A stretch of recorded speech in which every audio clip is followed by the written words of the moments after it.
happy Halloween. I'm definitely wearing a crown. And the reason I'm wearing a crown is because Joshua always tells me that on Halloween, you have to dress for the energy you want all year long. And so what better energy than like a goddess that wears a fucking crown like this? I've got a fancy shirt on too. I haven't busted. This shirt is the shirt I wore to the walkaway rally in October. I don't think I've worn it since, but I like it. It's fancy. It's like it's got like Halloween vibe with the mesh.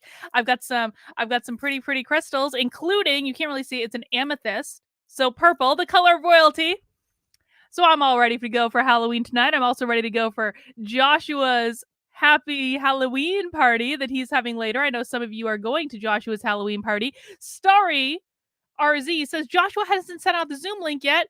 Could you make I don't know when I became the boss of Joshua. I don't even know what this Halloween party is. So I will remind Joshua that he does indeed need to send out the link to the Halloween party, which I will be going to later. It's going to be a fun time, but we've got more important things to focus on now, guys. Yeah, exactly. Reagan likes my crown. Isn't it fancy?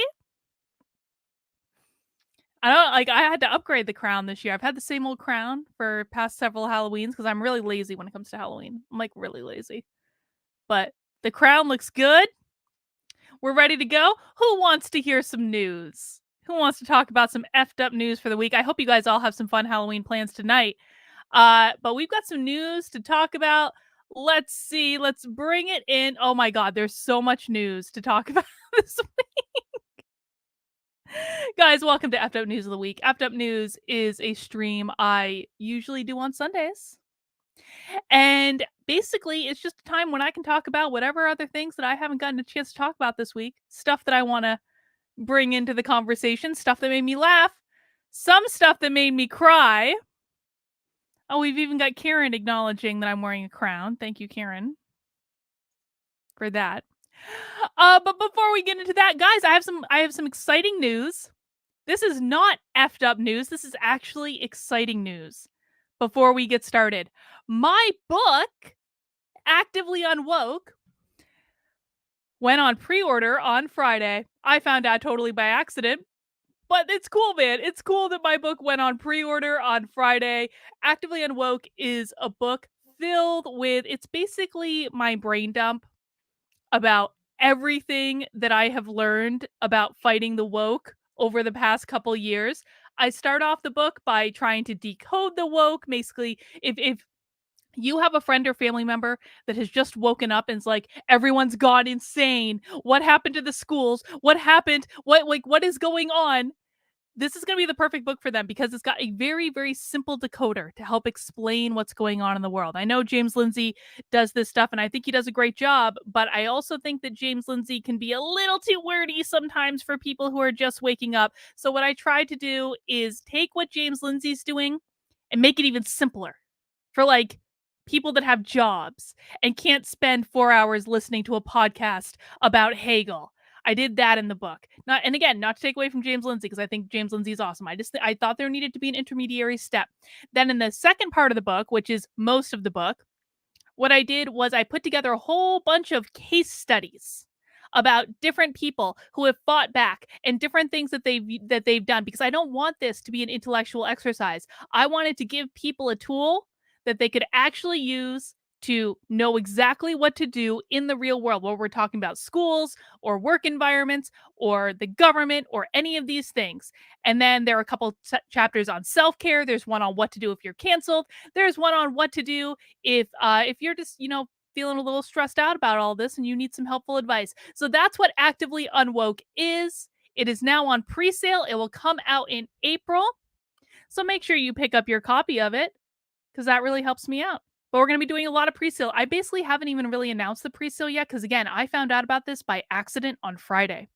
So this is like, if you guys get the book now, you're getting it in the special, like pre-announcement to the pre-sale phase of the book. So might as well pick it up now, and that way it'll just arrive on your doorstep in April. So that's one thing I've got going on. Of course, we always have my locals community. If you want to support the work I do and help keep me independent, So I can always tell you the truth rather than kowtowing to any overlords.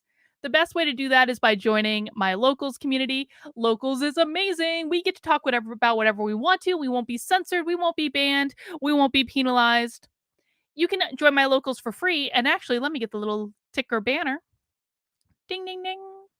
You can join my locals for free at kb.locals.com. You can lurk in the community, you can see what's going on.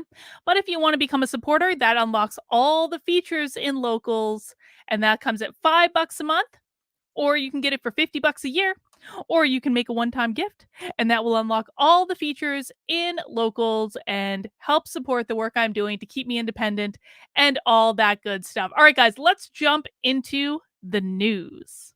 Let's jump into the news. I have to say, you know, NPR was bound to catch on eventually to the Let's Go Brandon stuff.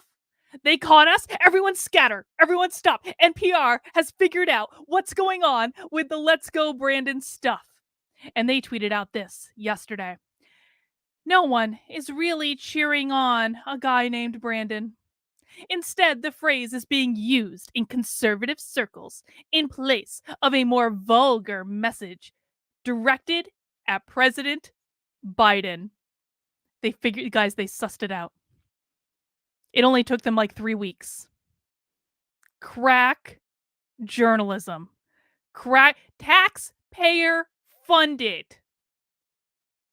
Every single one of you that lives in the United States funds stuff like this. And at least Kieran thinks he's getting off the hook because he lives in the UK. You fund the BBC, so you don't get it any better. This is paid for by us. Let's read. Here's what Let's Go Brandon actually means and how it made its way to Congress.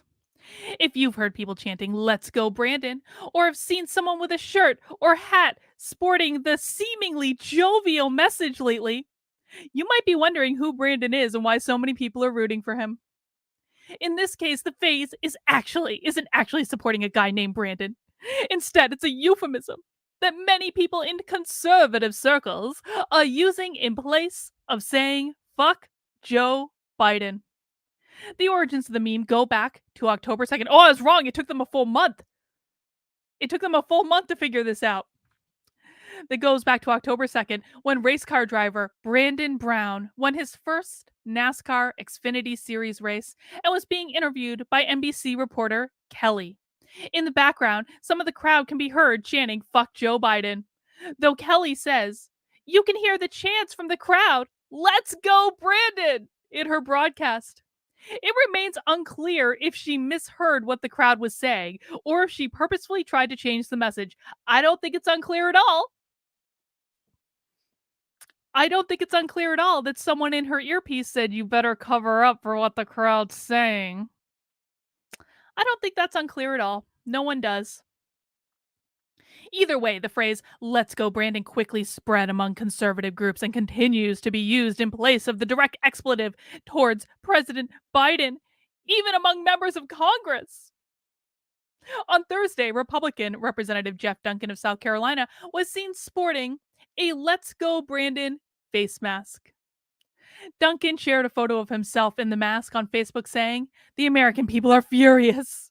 Duncan continued his message and expressed frustration with the Biden administration's immigration policies, vaccine mandates, and the state of inflation in the U.S.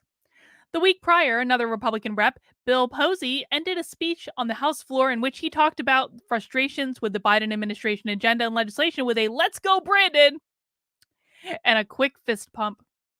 Texas Senator Ted Cruz, no stranger to memes, has also added to the discourse when he posted a photo from Game 2 of the World Series with another Houston Astros fan whose sign read, Let's Go Brandon, in big bold letters.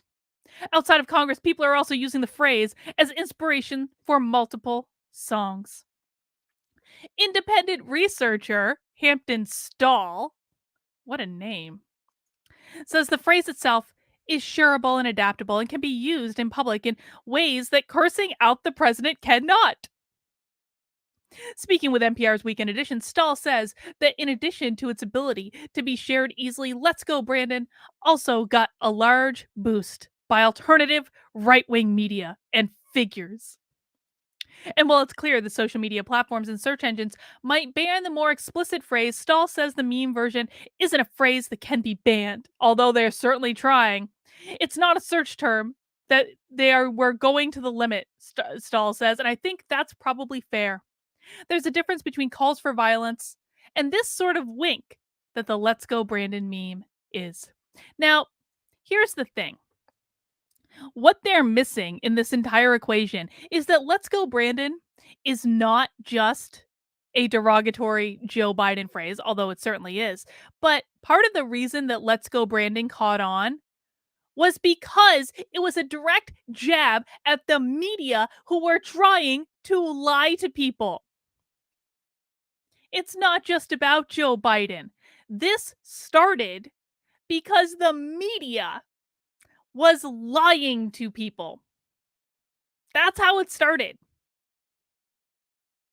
People were chanting "fuck Joe Biden" in the stands. They were doing it at college football games. They were doing it at baseball games. They were doing it at every opportunity. All these fans were chanting something the media didn't want them chanting, and because they were doing it at things that were already getting national media coverage, weren't nothing they could do to stop it. So they caught it on tape. While the chant was happening, and they were trying to interview this NASCAR driver. And the only way they could get around it was by lying about it. This Let's Go Brandon is, frankly, for me, less of an attack on Joe Biden, although it certainly is, than it is on the media. It is less of a commentary on Joe Biden than it is about how people feel about the media. And big tech for that matter. This is entirely about getting around censorship. That is the entire effing point. Nick H says, I'm late, but happy Halloween, all, and let's go, Brandon. Thank you, Nick. How this meme compares to others directed at presidents. Let's go, Brandon isn't the first president related meme to take off, nor is it the first time a president has dealt with vulgar messages. President Barack Obama was in office as social media influence began to take hold, enabling the quick spread of racist images and insults online. Are they going to say that Let's Go Brandon is racist? I hope they do. The phrase "fuck Trump" was often seen on signs and apparel when former President Donald Trump was in office, and just that phrase was capitalized on. Stahl says he's seeing the same thing now. There's a lot of money to be made for people who are seizing the moment and selling, Stahl says. Well, yeah, that's true enough indeed. As for whether people will remember this meme in the future, Stahl says it has likely reached the point where most people will know what others are saying when they say, let's go, Brandon. Just like many people still remember Trump's Kofefi typo turned meme. I think it's sort of past the point where enough people in the mainstream political audience in the United States have heard it that it will be remembered in the future. Yeah, I'd say that's probably true. And they're going to be selling that stuff for a while. Even Walkaway is going to be coming out with a t-shirt that, of course, has Brandon Strzok's face on it and says, let's go, Brandon, underneath. Of course, to have different meaning, because we actually do want to cheer on Brandon in this case. But it also has a double meaning, because I'm sure there's nothing more than Brandon Strzok would like to say other than let's go, Brandon. All right. So NPR has finally caught on. Good for you, NPR. It only took you a month to get in there. I wonder how long it'll be before NPR reports that Joe Biden shit himself at the Vatican. Words I never thought I would say. Yep. So there was a hashtag on the Twitters last night that I don't even like to say, because I don't like dealing in such vulgarity. I don't. I don't. I don't like talking about bodily functions or any of those things. I really don't. However, when there is a hashtag poopy pants Biden, one might ask what happened to cause such a thing, and if it was actually merited. Well, here apparently, according to Amy with a blue check, the word around Rome is that Biden's meeting with the Pope was unusually long because Biden had a bit of a bathroom accident at the Vatican, and it had to be addressed prior to him leaving. I know we joke often about this, but this is an actual rumor going around Rome now. So apparently the rumor is that I'm not lying, like that Joe Biden actually shit himself at the Vatican.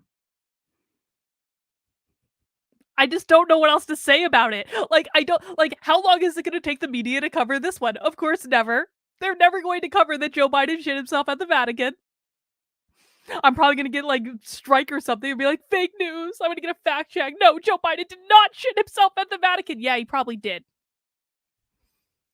Because Joe Biden has dementia and is not in full control of his faculties. How many people in the chat think that this happened? Like, truly, guys, if you think that this is just blown out of proportion, I don't know. Like, I wasn't there. I'd probably get smited if I tried to enter the Vatican, let's be honest, even though I'm wearing a crown today, but that doesn't really mean anything. How many people actually think this actually happened? Oh God. That's gonna be like question number one for Joshua and nothing. Joshua's gonna be thrilled. Joshua, did Joe Biden actually shit himself at the Vatican? Guys, if you don't know, I do a show every Tuesday night called Nothing Remotely Controversial with my friend Joshua, who is a psychic, who psychics for us what actually happened. And I think that he will definitely be asked about this. Josh, oh my gosh, says, as a Josh, I never agreed to host a Halloween party.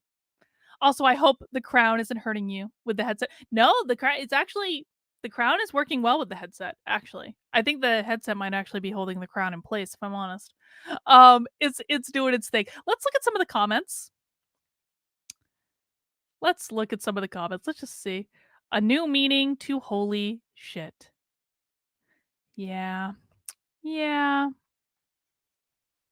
So that happened. I don't really have much more to say about that because I'd like to talk about what's happening, what basically they might be distracting from with Joe Biden shitting himself at the Vatican. Because that stuff is fun. It's fun to Trump never did that. Trump also would have had a hissy fit if he found out that Kansas schools or any schools are using a gender unicorn and the thing about the gender unicorn, I have questions about why does the gender unicorn have candy for genitals? Why? Some people say that's DNA. I suppose that would be an appropriate place to put DNA, but still, to me, it looks like a candy. I'm going to guess to children, it's also going to look like a candy. Let's see what's going on here. The caption says, this morning we were made aware of a handout that isn't part of our curriculum that was given to high school students at one of our high schools. Oh, at least they're high school students. This is the official OSD statement about the situation. A unicorn worksheet was distributed to students in human growth and development. This worksheet was not appropriate for students. I would hope not. Basically, this is social emotional learning. For anyone who has questions about what's social. Thank you, Patrice. Yep.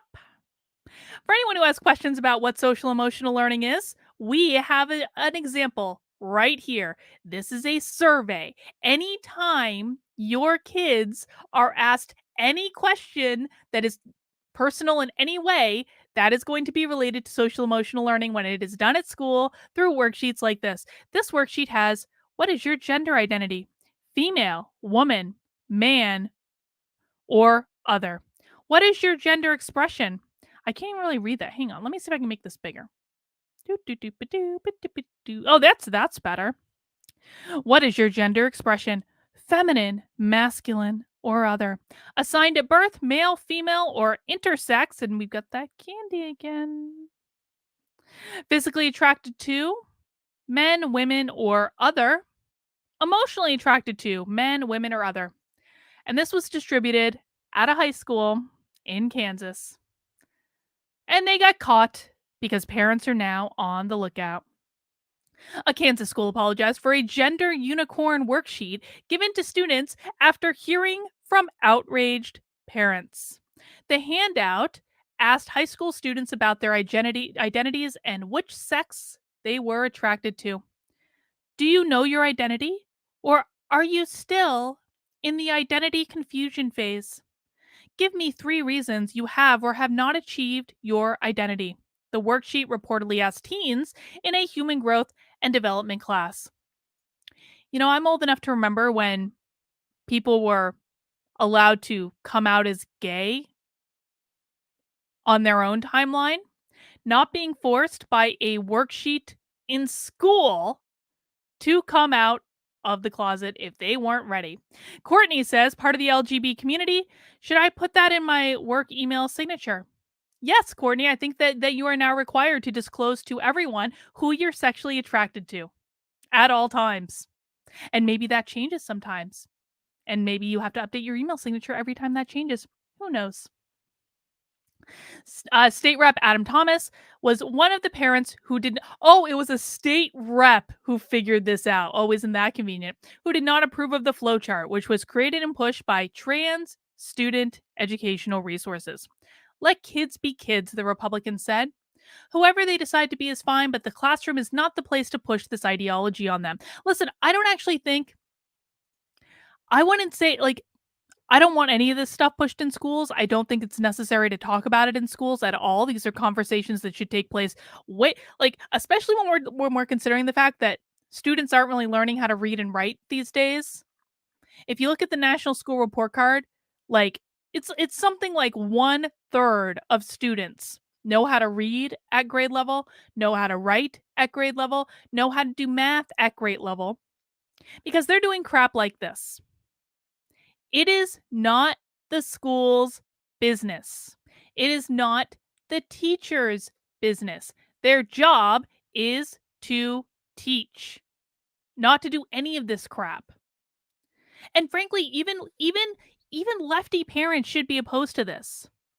Because let's just say your little darling is actually a trans, non-binary, whatever the hell.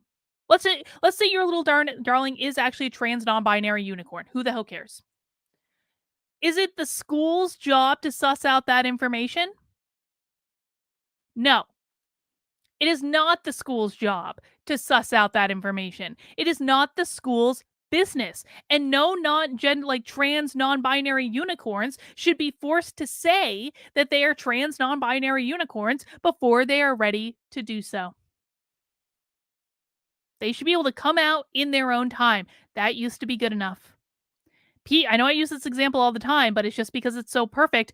Pete Buttigieg did not come out of the closet as gay until he was in his 30s. He was allowed to have that journey. He was allowed to come out when he was damn well good and ready. He was allowed to live that life. Why aren't today's high school or, frankly, middle and elementary school students allowed to do the same? It's not anyone's business, and it's certainly not the government's business. Let kids be kids. Whoever they decide to be is fine, but the classroom is not the place to push this ideology on them. That's at home with their family or school counselor. Well, not really school counselors. We'll talk about that in a second. We'll talk about that. School officials reportedly said they were making sure the sheet wasn't distributed to any other classrooms and not to be used in instruction going forward. Why? Who thought it was acceptable to use in the first place? Would be my question. Probably the same type of person who, thinks it's acceptable to try to trick people into quitting their jobs. That would be the same type of person who thinks crap like that's acceptable. Now, I feel like I'm beating the dead horse with the point I'm about to make. We're going to shift gears here into vaccine nonsense. Because, of course, as the deadline for the mandate is looming, more and more people are being forced to decide whether or not they're going to get the vaccine or whether or not their employer are going to fire them from their job. And as this deadline is coming up, more and more employers are pulling shenanigans. More and more employers are pulling tricky business to try to trick employees into quitting rather than firing them. This is one of the most disgusting displays of human resource. Like listen, man, I've been in this game like a long time. I've been like in regards to like the org psych space, the like don't let the crazy outfit fool you guys. Like it's Halloween. I know this video is gonna get seen out after Halloween, so I'm dressed like I have a crown because like it's Halloween, okay? But I'm about to say something serious. Don't let the outfit fool you. I've been in the HR space for a long effing time. I have seen companies do a lot of shady crap. This takes the flipping cake. There are companies, and we're going to look at two examples. There are companies that are trying to trick their employees into resigning over the vaccine so that they don't have to fire them. Because if an employee resigns, they aren't going to be able to sue the company. If an employee gets fired over this, they have a really good shot of suing the company in the future. And there is no doubt in my mind at all, not in any way, that those lawsuits are absolutely going to happen. So let's take a look at what I'm talking about. So this was actually posted in my locals. So this was a locals find. Called the helpline, and yes, if you do not upload your Vax card, they consider this to be a voluntary termination. This is a real screenshot. If you don't upload your Vax card, they consider it to be a voluntary termination. There is no such thing as a voluntary termination. This is something that they have made up. This is not real. It's not real. When you leave your job, one of two things happens. Either you voluntarily quit or you are involuntarily terminated or fired. You either quit voluntarily by submitting a resignation or you are fired. If you quit, that's your choice. If you're fired, that is the company's choice. This voluntary termination bullshit, they're trying to make people say that they voluntarily resigned rather than getting fired, specifically so those people can't come back and sue the company later. That's what they're doing. And if you think I'm not telling the truth about that, I want you to look at this tweet from Seth Waters. Seth is the owner of BringAmmo.com. He's pretty rad. They've got awesome stuff on Bring Ammo. You can always get 10% off your entire order just by using my first name as a promo code. Bring Ammo's the best. But Seth yesterday tweeted this out. Sitting here with someone who is about to be fired from her job for refusing the jab. They tried to get her to sign documents saying she was resigning rather than firing her. Because if you want to sue them later, if you get fired for not taking this vaccine, they are in a much more advantageous position if you quit. If you sign these papers saying you're resigning, they may even bribe you. I don't know if this was part of a severance deal. So oftentimes what employers will do when they're trying to get employees to like go away quietly is they'll bribe them. They'll say, we'll give you 2 weeks of salary or a month of salary or several months of salary, depending on how long you've been there. But you just have to sign this paper saying that you'll never say anything bad about the employees and acknowledging your non-disclosure agreement and God knows what else. And most employees, when they're in that position of being fired, because that's what it is, you're being fired, they don't have the presence of mind to say, is it really worth 2 weeks of my salary to not be able to sue these sons of bitches later? Because that's what you're doing. You're saying you won't sue them later if you sign that paperwork. And they ask you in a vulnerable time, because a lot of people haven't planned for the losing their jobs. And what I want you to hear from me guys is do not sign that paperwork ever. Do not sign it. You are probably signing away. You're definitely signing away your right to sue them. Number one, you're also probably signing away your right to talk about what happened and why you no longer work there. You're signing your right away to say anything disparaging about your employer at all, even if it's true. You're signing away your right to that. And I know it's hard, but you guys know how I always talk about the fact that I got fired from the public radio station, right? I orchestrated my own firing. The reason I can talk about that and to tell the truth about that is precisely because I didn't sign the paperwork that they wanted me to sign. They tried to bribe me. They did. The bribe wasn't nearly big enough. And I told them that too. I was like, you're going to have to go way more than this if you want me to keep quiet about what's going on at this place. And they were like, nope. And I was like, all right, toodles, not signing your document. So I know it's hard.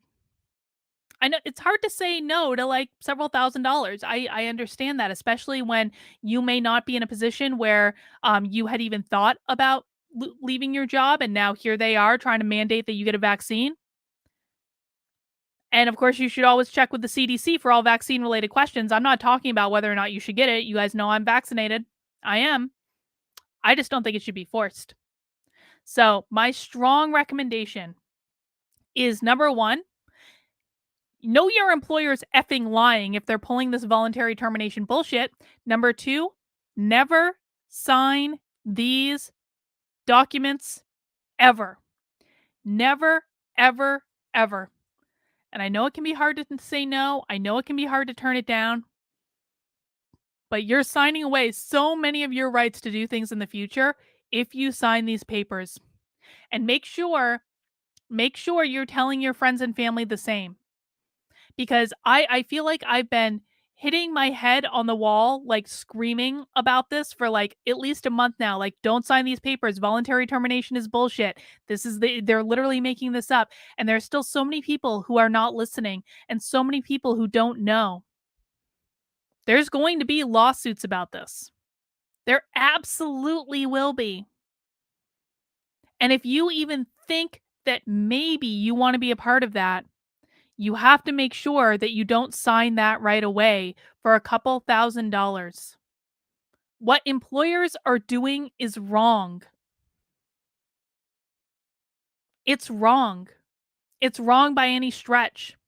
If every employer just said, no, Biden, we're not going to implement your mandate. We're not going to do it. The government would have no choice but to back down. They get away with this stuff because employers are allowing them to get away with this stuff. That's why they do. So just say no. Hold these people accountable. But there's another place that we need to talk about accountability for, and that is the governing body for my wonderful, glorious field of psychology, the American Psychological Association. This is a doozy. Let me tell you what. This is a doozy. Now, the APA is the governing body of the practice of psychology, also psychiatry, by the way. There's the American Psychological Association and the American Psychiatric Association. They're the same organization, essentially. And I thank God every day that I'm not the type of psychologist that needs to be licensed. I'm not. I'm an industrial organizational psychologist. I can practice in so many people, side note, so many people on the left have like threatened, like they're like, I'm gonna call your state and get your license revoked. I was like, good fucking luck. My state doesn't require me to be licensed. All I need to be able to practice my field of psychology, at least in the state of New Hampshire, is I need to have the highest level degree in my field of psychology, which I do. I don't need a license. But if I did need a license, I would have to go through the APA to get it. So thank God for that. Now, I liked Benjamin Boyce's take on this. He says the APA is now officially and explicitly a lobbying organization, no longer promoting and defending sound psychological practices, but utilizing psychology to impress an ideological agenda upon the body politic. The APA essentially just did this like massive resolution that can only be described as woke an apology to people of color for the APA's role in promoting and perpetuating and failing to challenge racism, racial discrimination, and human hierarchy in the United States. But the reason I liked Boyce's take on it was because the APA is actually one of the principal organizations that was lobbying the government for a vaccine mandate. It is an interesting time to practice psychology. I talk to psychologists like offline, like all the time, like the unwoke ones, and they're like so afraid that people are going to find out, a lot of them, that they don't adhere to this crazy ideology because it really could impact their career. There have been people that have had investigations opened into them through the APA simply for expressing an opinion publicly that other psychologists didn't like. So let's take a look and read about what the APA is apologizing for. Ashley Clare says, Happy Halloween. Happy Halloween, everyone.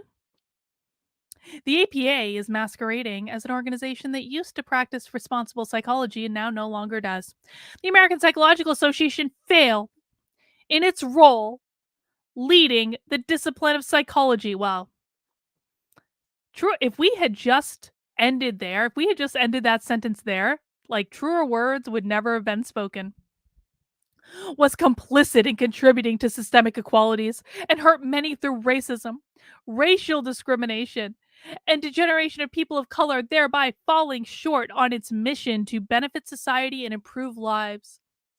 The APA is profoundly sorry, accepts responsibility for, and owns the actions and the inactions of APA itself, the discipline of psychology, and individual psychologists who stood as leaders for the organization and field. So the APA right now, side note, is going to be releasing a new copy of the DSM, the Diagnostic and Statistic Manual. How much do you want? And by the way, they weren't supposed to do that. The last version of the DSM was supposed to be the last version of the DSM that was ever going to be released. They weren't going to update it again until everything went woke. And now, all of a sudden, we need to update the DSM again. Do you think the DSM is going to be like the most woke document ever?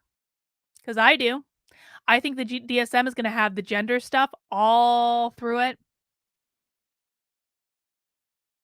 The APA is going to fundamentally destroy the field of psychology. It is.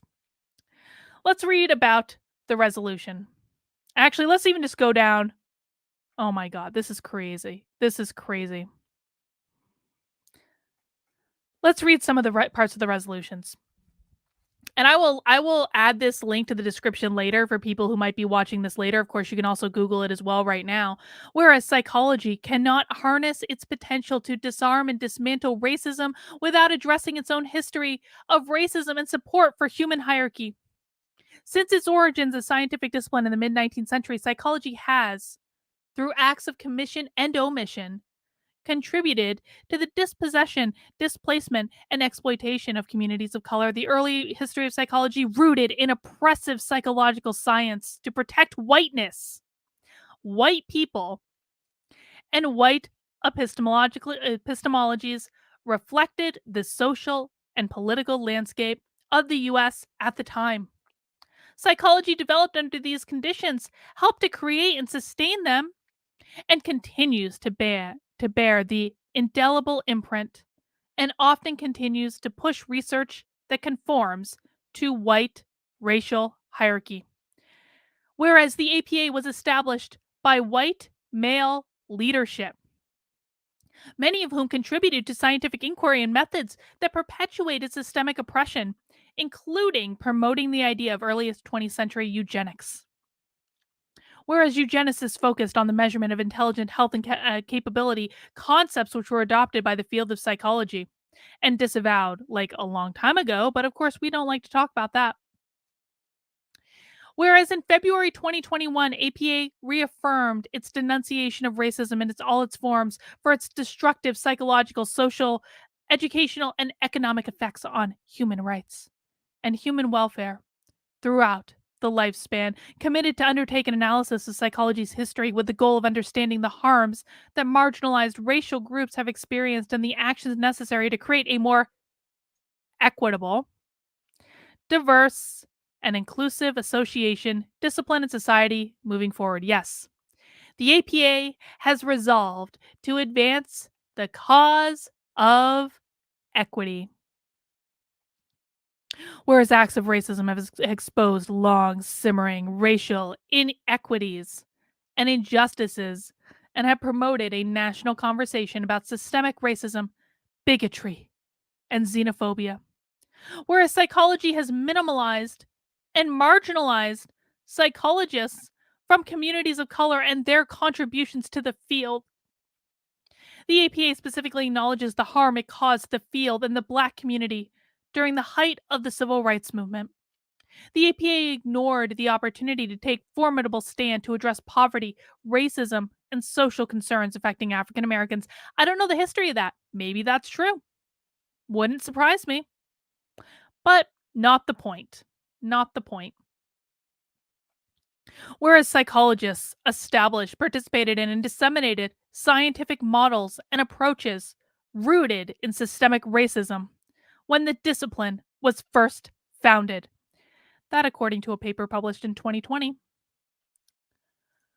Whereas the field of psychology has not historically supported research on communities of color by not adequately reporting them and including them, minimally reporting them as demographic data points, or interpreting results based on Eurocentric research standards. Blah, blah, blah, blah, blah, blah, blah.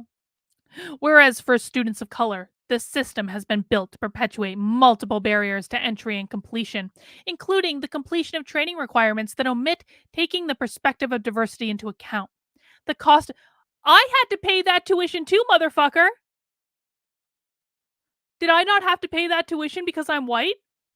I'm sorry. Excuse me? Dude.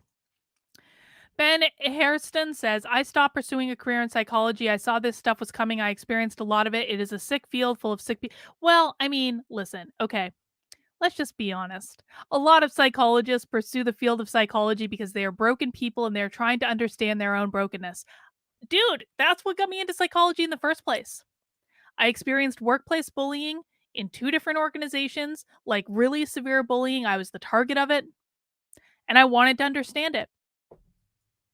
So I went and studied it for 10 years and did a dissertation on it.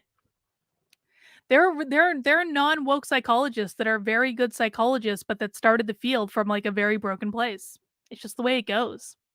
So I don't think that there's anything wrong with using a field of study to overcome trauma from your own life and your own experience. But when when you pass your own bullshit on to other people, then it starts to become a problem. Oh, lots more. Okay, let's get down to the resolution. Therefore, be it resolved that the APA sincerely and formally acknowledges, accepts responsibility for, and disowns the actions and inactions of the APA itself. The APA just denounced the APA.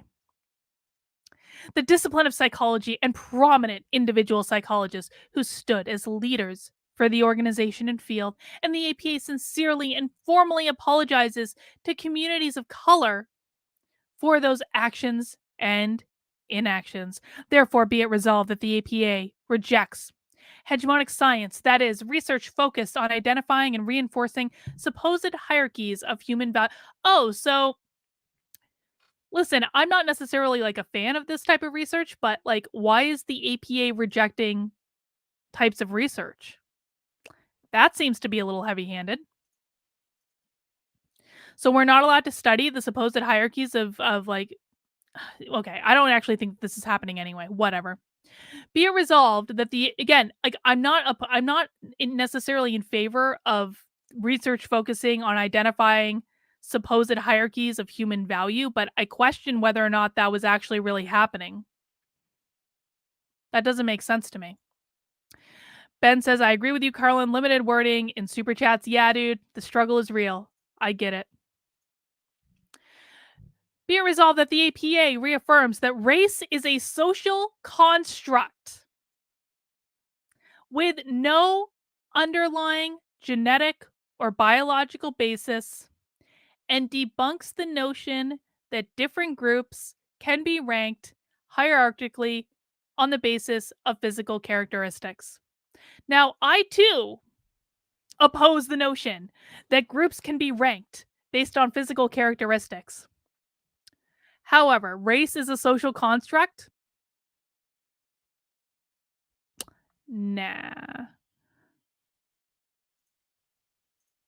Good call, Giorgio. Got him. Be it resolved that, consistent with the 2012 final report of the APA Presidential Task Force on Preventing Discrimination and Promoting Diversity, blah, blah, blah, lots of other things, the APA will encourage psychologists and trainees to consider the limitations of white, Western oriented clinical practice and gain awareness of other healing approaches emanating from Indigenous and other non Western and cultural traditions. Well, that's funny because hang on, do I have it on my desk? Hang on. Oh, I do. Urgh. When I wrote this book, which is actually specifically about using mindfulness in the workplace, when I wrote this book, I was told by some people that I was culturally appropriating and I wasn't allowed to do it. And now the APA is resolving. The APA will encourage psychologists and trainees to consider the limitations of white, Western oriented clinical practice. This book is about mindfulness. It ain't white, it ain't Western oriented. And yet I was told when I wrote this book that I was culturally appropriating. And I really shouldn't have done it. Did it anyway. Sorry. Like, thankfully, I wrote this book before, and it was already in the process of being published before like all the woke nonsense really kicked into higher gear. But that really happened. I guess it's okay now, though. The APA will continue to learn and update new information on racism in diagnostic and clinical practice, and on the pursuit of equity, diversity, and inclusion. Blah blah blah. Therefore, be resolved that the APA commits to developing future policy that is grounded in its ethical values, is based on the broad definition of research that is appropriately includes knowledge for and by and about communities of color, and de-centers whiteness in science, scholarship, and practice.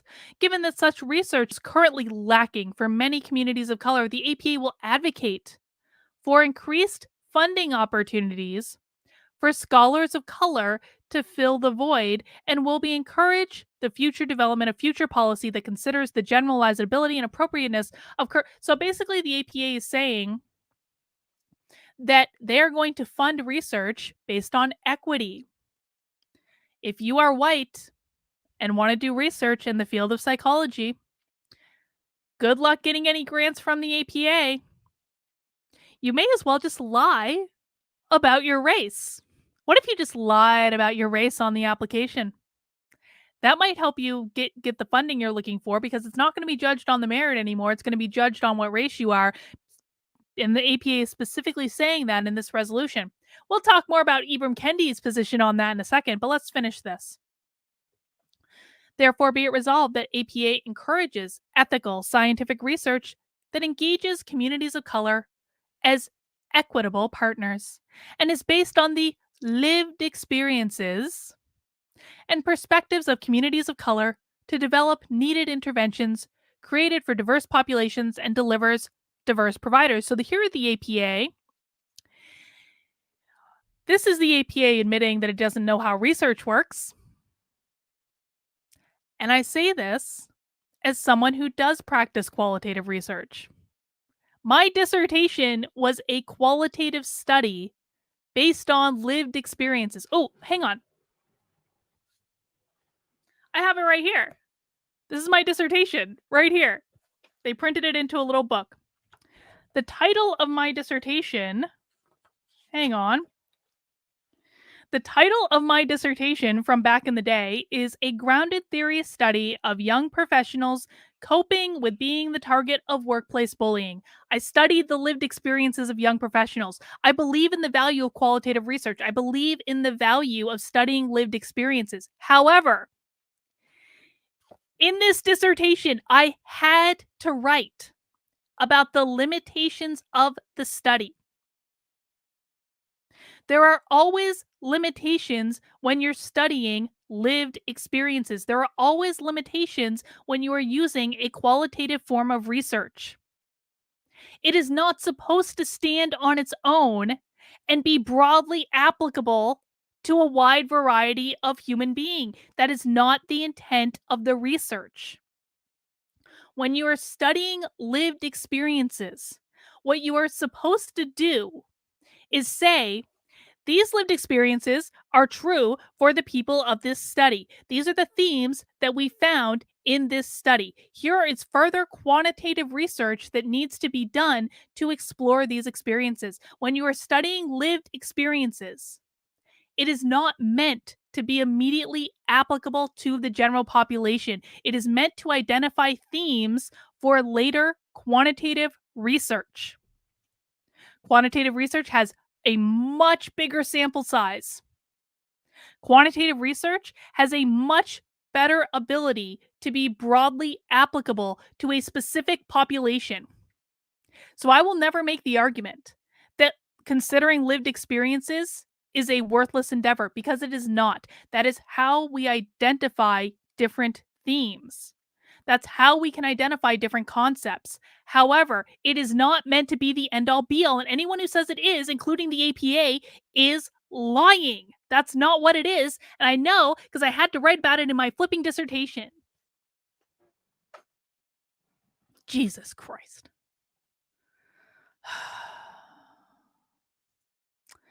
Therefore, be it resolved, the APA will examine, review, make recommendations, or require revision for terms referencing communities of color, such as minority, in journals, correspondence titles to ensure they are consistent with the APA publication manual.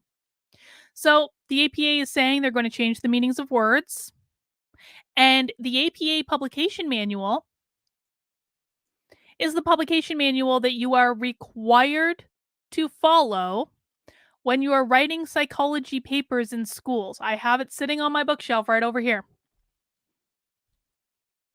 So that's going to impact everyone in every psychology program throughout the country. Congratulations.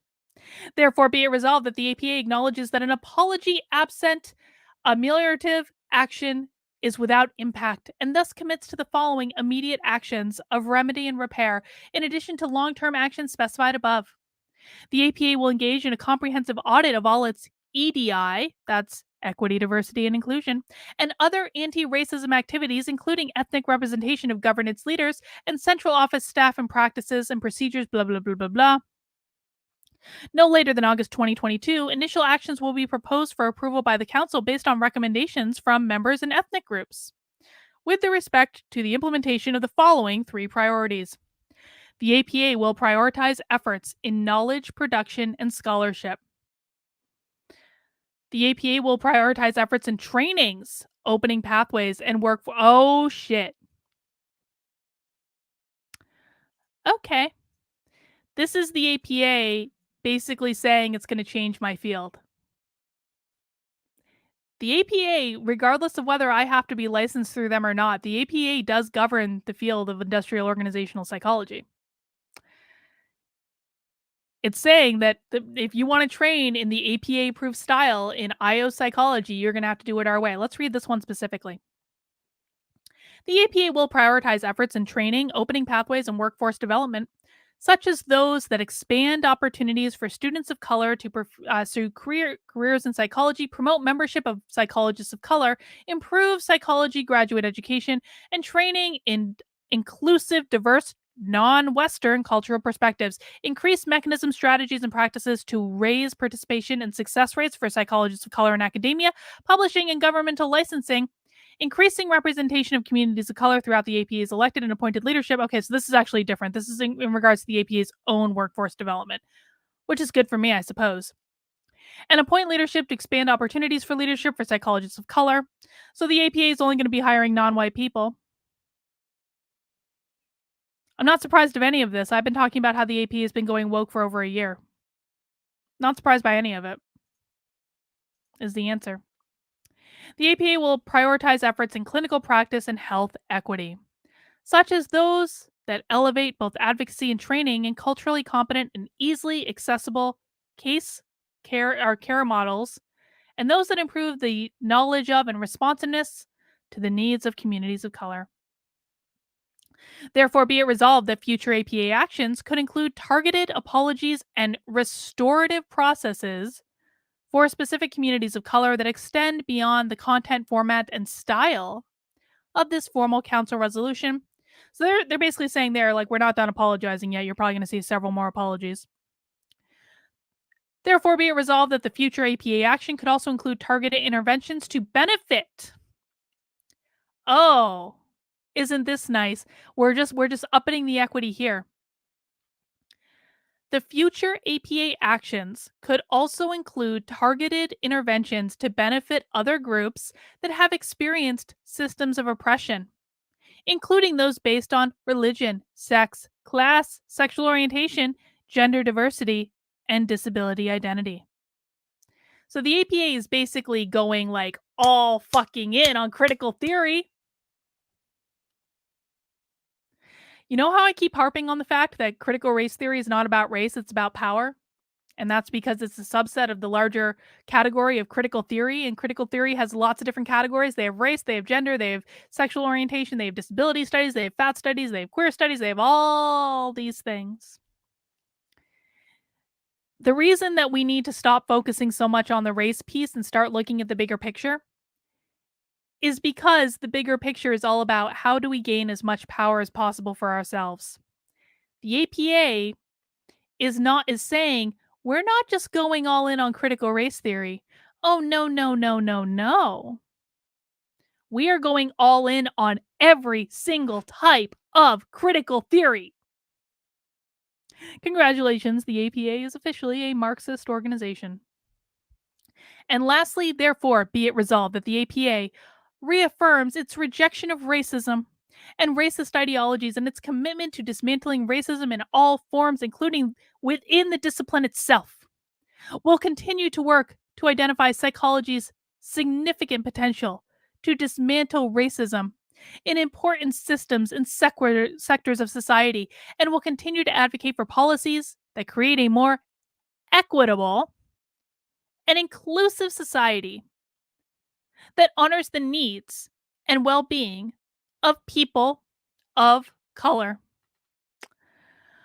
All right, so that's going on, but I would be remiss if we didn't talk about Ibram Kendi's contribution to this week. So, how it started, Ibram X. Kendi, who has blocked me on Twitter for a while, but apparently is now getting around to blocking half of the conservative community that properly identified that he accurately described a problem in this tweet. This tweet has since been deleted, but the other day Ibram Kendi retweeted this article from The Hill. The Hill said more than a third of white students lie about their race on college applications. So when we were talking about the APA stuff, and I said, if you want psychology grants from the APA, you better lie about the race on the grant because they ain't giving it to white people based on this resolution. They basically found the same thing is happening in colleges. When students apply to colleges, they lie about their race because they think that non-white students have a better chance of getting into college. So they found that yes, in fact, when people lie about their race, they do actually have a better chance of getting into college. Ibram Kendi tweeted that and said, more than a third of white students lied about their race on college applications, and about half of those applicants lied about being Native American. More than 3/4 of those students who lied about their race were accepted.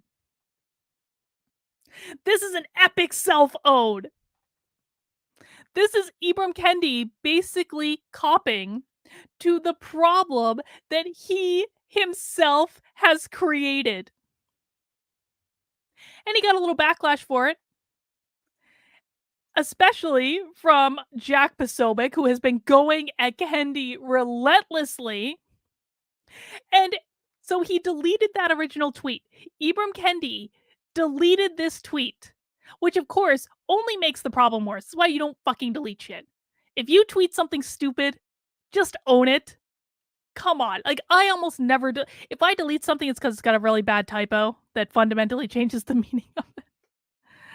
Um, but like, you don't delete stuff on Twitter because as soon as you delete something, you're basically admitting to guilt, right? So Ibram Kendi deleted that tweet. Jack Posobiec has been tweeting all about this. Ibram Kendi accidentally admits minority applicants have a better chance of getting into college and then deletes the tweet. And then Ibram Kendi has now doubled down. He has doubled down and is like in a little Twitter spat with Jack Posobiec, who he has blocked on Twitter but continues to tweet about him. And he says, they lie about what I said to defend the lying of white college applicants. I mean, we can see what your tweet said, Ibram. More than a third of white students lied about their race on college applications, and about half of those applicants lied about being Native American. More than 3/4 of these students who lied about their race were accepted. You literally said that lying about your race on a college application is going to give you a better chance of acceptance. And then when people point out that that's what he said, he doubles down and says, "They lie about what I said to defend these horrible white college applicants." Fucking fantastic, man. Fantastic. The memes about this have been like awesome. Here's another example of this. Like Jack Posobiec saying, "I broke Kendi," when he's basically got those two tweets there that I tweeted out. Kendi retweets this, saying, "Jack couldn't deny his lies. So this is how he responded." And his broke reference has a long history within racist structures. White enslavers boasted of breaking black people when they did not break black people. The resistance never stopped then, and it won't stop today. How did Jack lie? How did he lie? He tweeted the story. Ibram X. Kendi accidentally admits minority applicants have a greater chance of getting into college. Deletes tweet. All completely true. Ibram Kendi, in true SJW fashion, then retweets that saying, "You're lying, Jack, you're lying," even though Jack Posobiec is not lying. And then Ibram Kendi doubles down and says, "No, Jack is just lying. He's lying and he's a racist. And I would never say such a thing." And of course, the memes about this have been absolutely incredible. This is probably one of my favorites. Ibram X. Kendi is tweeted out by Rufo. Ibram X. Kendi debunking his own theory. "Damn you, Jack Posobiec. It is all Jack Posobiec's fault that Ibram Kendi owned himself on Twitter." All right, guys, we got a couple more stories left. This is Effed Up News of the Week for Halloween, which is why I'm wearing a fancy crown. If you're enjoying this so far, please make sure you mount that like button. Please make sure you are subscribed to the channel if you're not already. If you think you're subscribed, just go ahead and double check because YouTube deletes you guys like all the time. Every day.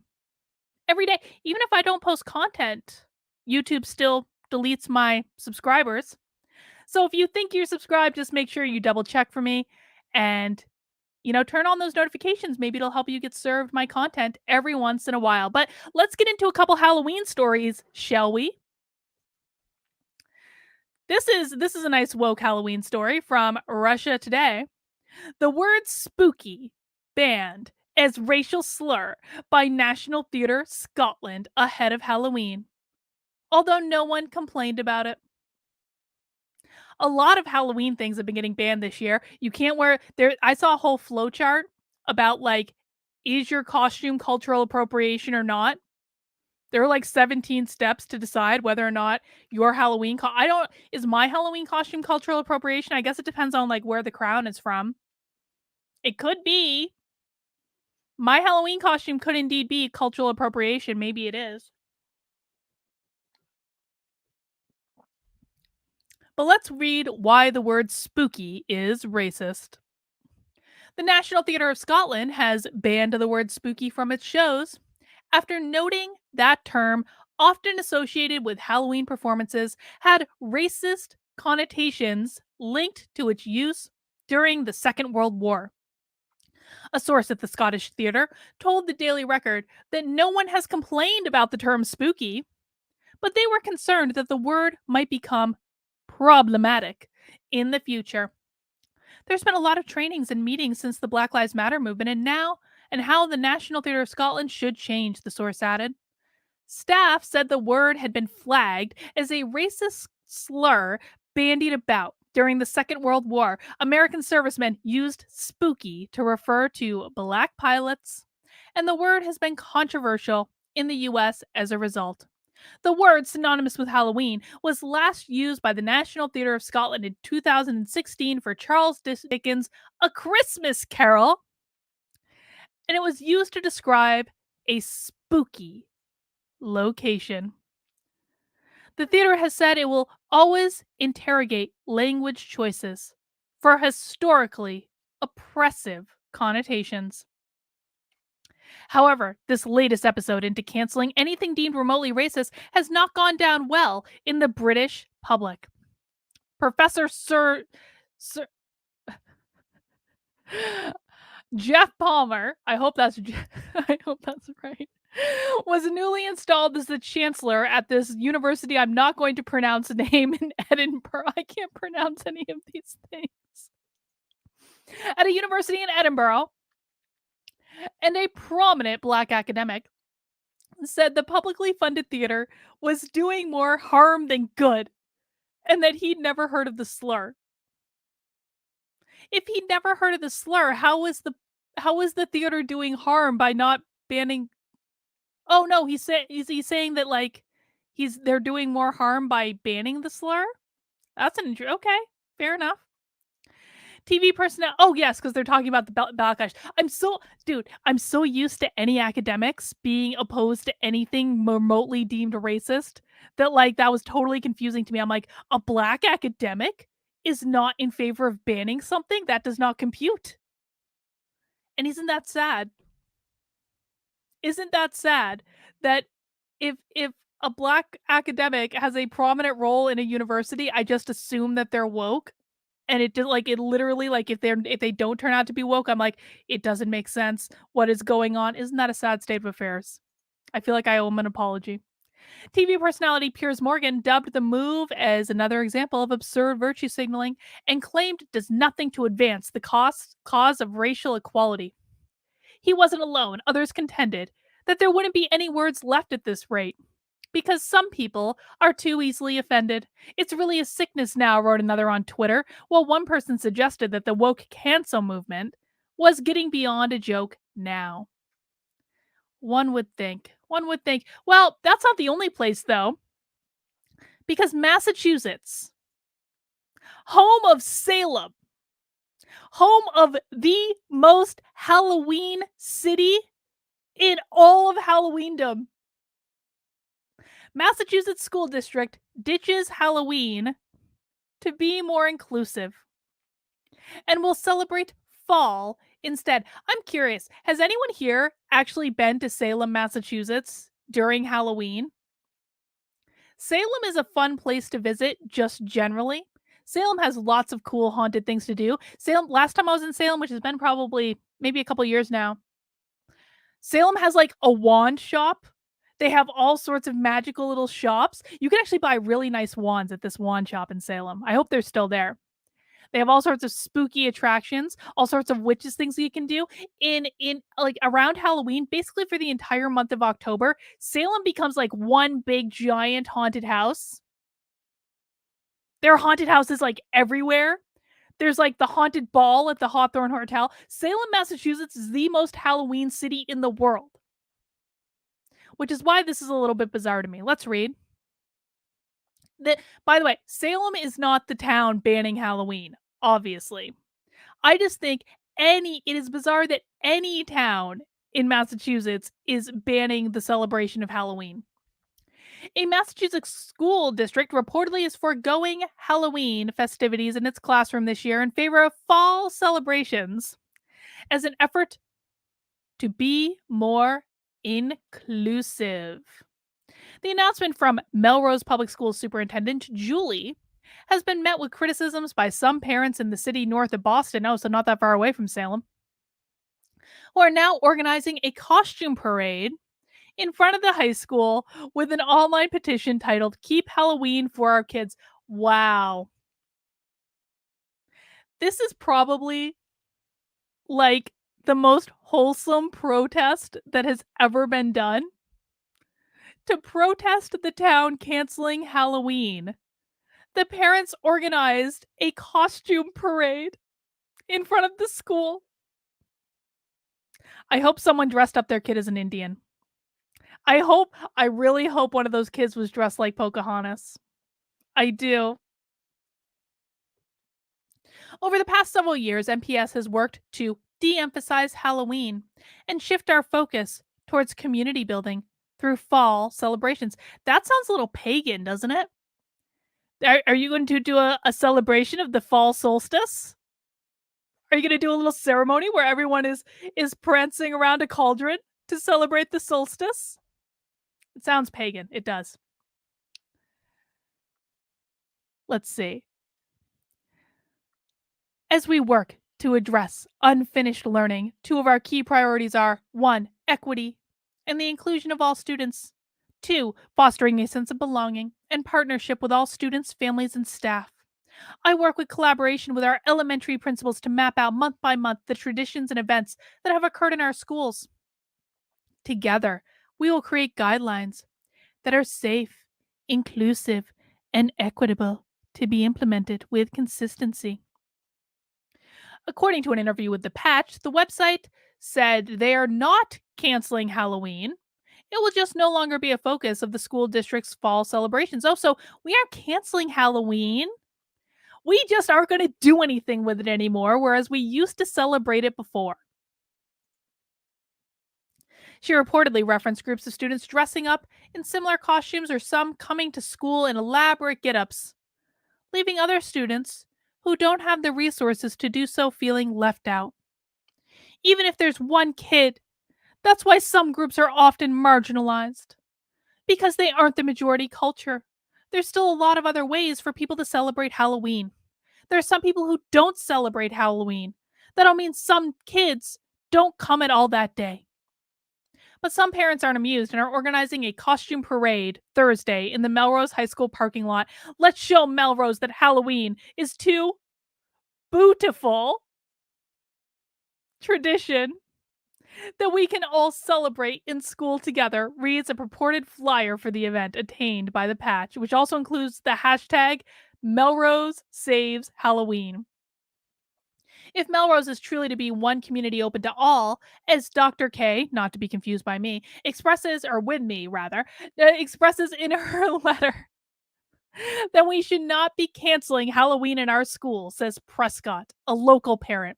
Halloween is a perfect example of our children coming together to support individuality. I mean, dude, it's not like you have to be fancy to have a Halloween costume. Just throw a sheet over yourself, call yourself a ghost, and you're all set.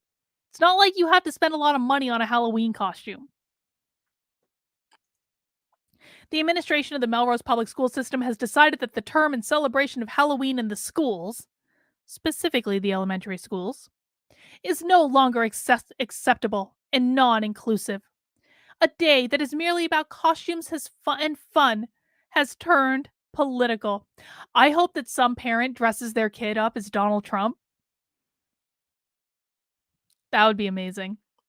What are some of the other costumes the parents should dress their kids up for this protest Halloween parade? I guess it already happened last week, but we can still, like, I hope someone dressed up a kid as Pocahontas. I hope someone dressed up a kid as Donald Trump. Who else could they dress people up as?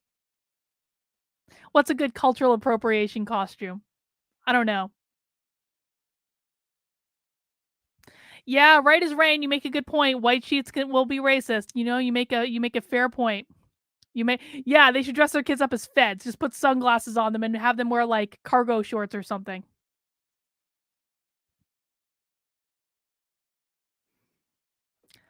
Oh man.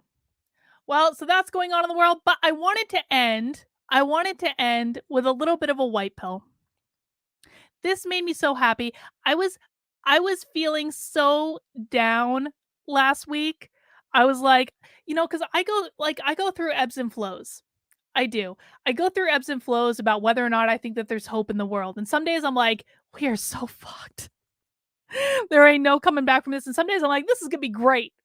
New Hampshire's gonna secede. I won't have to pay income tax anymore.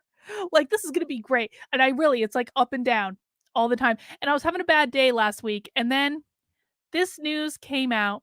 Check this out. This is reported, by the way, from the teachers union in New Hampshire. At today's New Hampshire Executive Council, Commissioner Edelbutt, that's the education commissioner in New Hampshire, confirmed his school voucher plan will start at 5,000% over budget. So here's some context for this.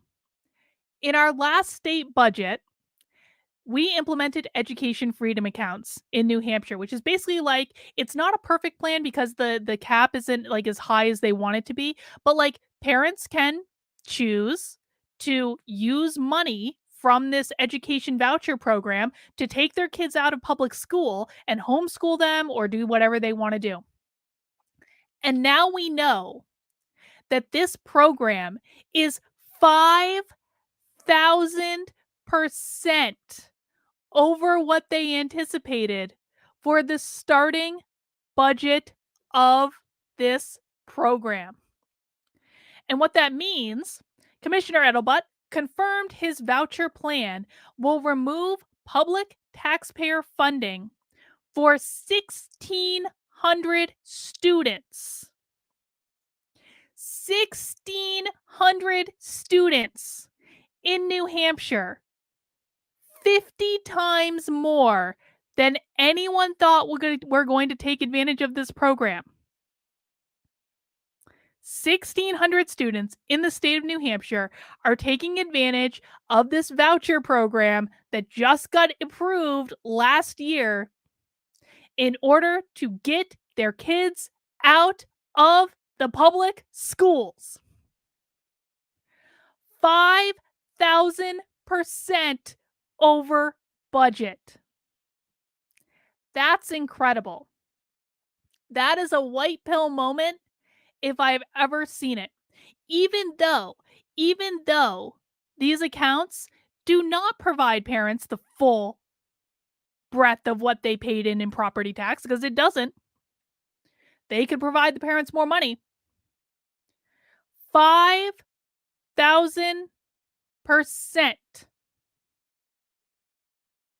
over budget. That's amazing. And the other thing we have coming up this week is on Tuesday, we're going to find out who's going to be the next governor of the state of Virginia. And this race is going to almost entirely be decided based on what's going on in the school system, based on critical race theory in schools, based on school choice, based on this scandal that's going on in Loudoun County. This is going to decide the governor's race in Virginia. And Glenn Youngkin, the Republican, has made an epic comeback. Terry McAuliffe, in a debate like a couple weeks ago, basically said that he didn't think parents had any right to have any say at all over what their little darlings are learning in school. That didn't go well for him. And ever since that debate, Glenn Youngkin has been slowly making progress, building up his lead over Terry McAuliffe. And now he has got a good, strong lead. Check this out. This is from Corey DeAngelis 3 days ago. In one poll, Glenn Youngkin 53%, Terry McAuliffe 45%. Look at the difference. Look at the difference. This is from October, from a couple weeks ago. Terry McAuliffe was at 53%. Now, according to this other poll, he's at 42%. So we'll see what happens in this election in Virginia.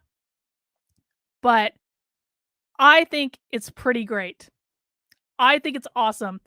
And I think, people said that Ron DeSantis's election to governor of Florida also hinged on this. Maybe. But if Glenn pulls this off, This will almost entirely have been decided based on the issues that we've been screaming about for years and years and years, which means that it is actually making an impact. And it means that even maybe some lefty parents in Virginia are waking up and saying, no, this is way crazier than I ever thought it would be. So we're going to find out the answer to that on Tuesday. Fingers crossed nothing happens or there are no shenanigans, but we'll have to see. All right, guys, that is all I have for this time around today. I will be posting this in my locals community along with all of the links that I posted today. So make sure you join my locals, kb.locals.com. And of course, it's a great place if you want to support the work I'm doing as well. You can support it by becoming a monthly member to locals at $5 a month. You can support it by becoming an annual member at $50 a year, which gives you 2 months for free. You can support it making a one-time gift. If you just want to join for free and see what Locals is all about and get ad-free videos and stuff like that, just sign up at kb.locals.com. That's totally cool. And of course, if you want to get in right now, before I've even done the official pre-sale announcement yet, my book that's coming out next year called Actively Unwoke is now for pre-sale on Amazon and I think a couple other places as well. But make sure you pick up your copy. If you buy it now and the price changes, like on Amazon, this is why I recommend doing it on Amazon. If you buy it now and they do like a sale or something, because they probably will, you're going to get the lowest price that they offered it by when it actually eventually ships in April. So we got a long time to go before April. We're going to be talking about the book a lot, but you can get one of the first copies that'll come off of the presses. And I'm really excited about it. And I think the cover, like, can we just talk about the cover art? Like, come on. That's a cool book cover, man. They did a good job. They did a good job. So I'm really excited about the book. I think you guys are going to love it. I'll be back here next week on Sunday for another edition of Effed Up News. And of course, I will have many videos for you throughout the week. Please make sure you subscribe to the channel if you aren't already. Please make sure you mount that like button on the way out the door. That's all I've got for right now, guys. I'll see you soon. Happy Halloween.